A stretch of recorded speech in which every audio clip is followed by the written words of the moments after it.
On Thursday night there were constant rumors about Taylor Swift and Travis Kelce planning to get engaged for their anniversary this summer on social media platforms. Finally, those close to the pop music superstar has addressed the unverified rumors, which are just fake news.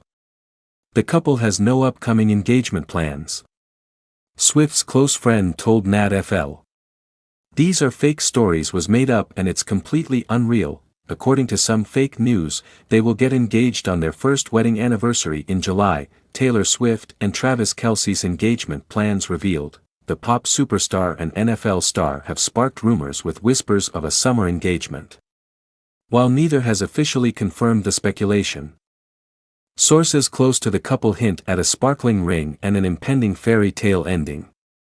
According to Page 6, the Cruel Summer Singers camp is abuzz with rumors that the Tinseltown couple, madly in love, could be taking another step toward strengthening their relationship. In December last year, there were many speculations about their engagement.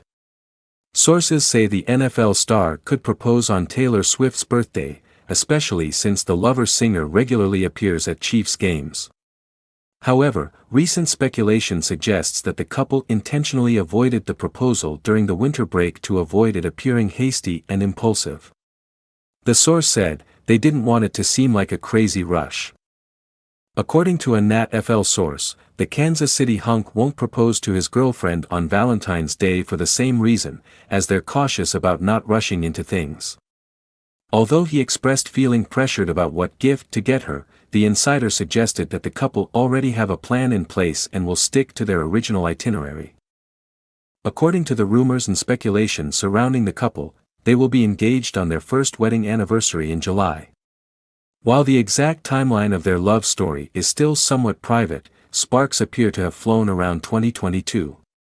By the summer of 2023, fans were able to regularly see the duo hang out together. However, it was only during Taylor's Argentina tour of the Era Tour that the singer confirmed her relationship by publicly kissing Kelce during her concert. Kelce revealed in a recent interview that they actually hooked up after he missed the chance to meet her at her Kansas City concert. "Someone played Cupid," he shared, referring to a mutual friend who helped facilitate their introduction.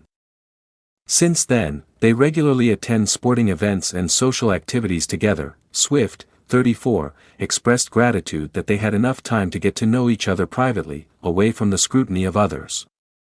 "We actually spent a significant amount of time without anyone knowing, which I'm very grateful for because we got to know each other," she said. A source also confirmed that the NFL star even asked his girlfriend's father for his blessing last year. Scott was asked for a blessing and gave it wholeheartedly, and Travis was talking to friends about a ring. Finally, NatFL can confirm that all the rumors about this couple planning to get engaged are fake. This couple is happy with each other, but it's still early to get married and they still need time to get to know each other longer. Taylor Swift seems to always have at least one hit on some Billboard chart. More often than not, the superstar is present on a dozen or more rankings of the most popular songs in the US, and usually with more than a single win. That's certainly the case this time around, as one of her older tracks returns and joins in on the fun. New Year's Day is back on at least one Billboard chart this week. Swift's song returns as fans consume the tune in greater than normal numbers. It makes sense that the singer would see the tune find its way back to the tallies in the tracking week that includes the holiday with which it shares a name. This week, New Year's Day reappears on Billboard's Hot Country Songs chart. The weekly tally ranks the most consumed tracks considered country by the chart company and music magazine. Swift's Smash is back at number 46, earning one of the lowest entrances this frame. In the past, New Year's Day has risen even higher on the Hot Country Songs chart. The cut once climbed as high as number 33, and it has now spent 9 non-consecutive weeks on the tally. While it might not approach its previous best showing, the fact that a years-old tune is present on the list at all is an accomplishment. New Year's Day was featured on Swift's 6th album Reputation. The track was released alongside the full-length back in November 2017. Just 2 weeks or so after the album arrived.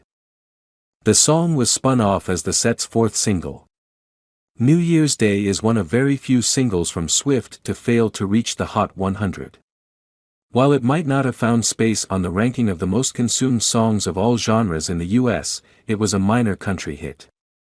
The tune peaked at number 41 on the country airplay tally, nearly becoming another top 40 win for the superstar.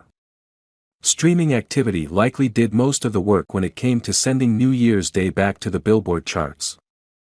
The Reputation track reappeared on Spotify's daily ranking of the most streamed tunes in the US on January 1st. The single hit a new high of number 39, with nearly 500,000 plays on that one day alone. Taylor Swift's pop career turns 10, how she pulled off the perfect genre crossover with 1989. Taylor Swift is currently the biggest pop star in the world. It goes beyond her record-breaking albums, the scale of her world economy-boosting Eras tour, gossip about her love life or even her household name status. In 2023, familiarity with the 34-year-old singer-songwriter's lyrics, whereabouts and condiment choices is almost required for carrying on a knowledgeable conversation about pop culture. That's why, as the years go by, it gets harder to believe that Swift didn't start her career in pop music.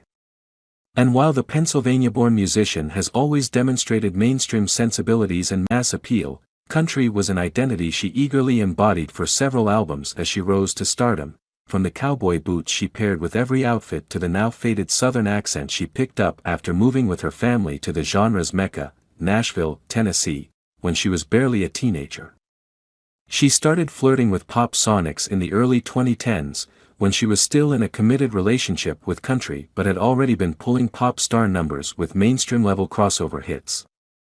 In the same year she won Entertainer of the Year at the 2012 Academy of Country Music Awards. She dropped the EDM-influenced I Knew You Were Trouble and sang about dressing up like hipsters on the sparkly earworm 22, simultaneously accumulating radio and chart recognition in both country and pop.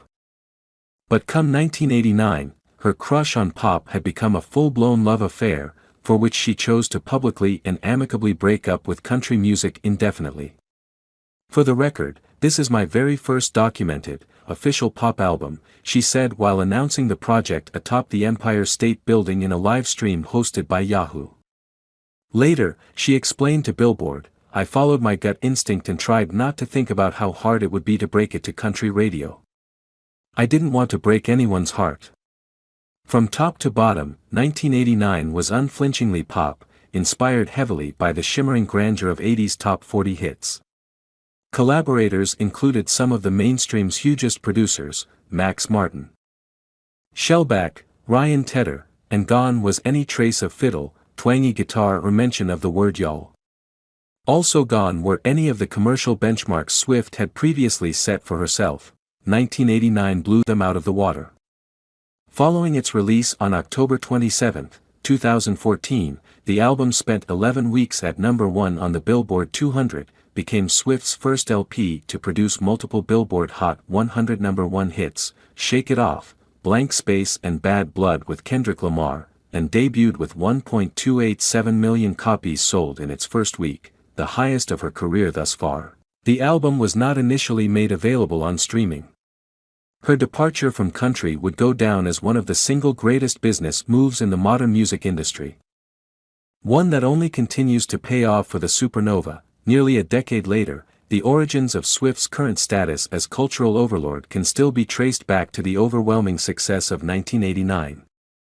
But how exactly did Swift achieve a crossover that didn't just meet expectations, but exceed them beyond belief?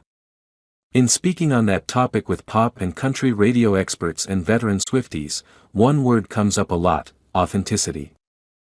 People sort of expected that this would be a natural transition for her, remembers Odyssey's Eric Bradley, a Chicago pop radio brand manager and music director.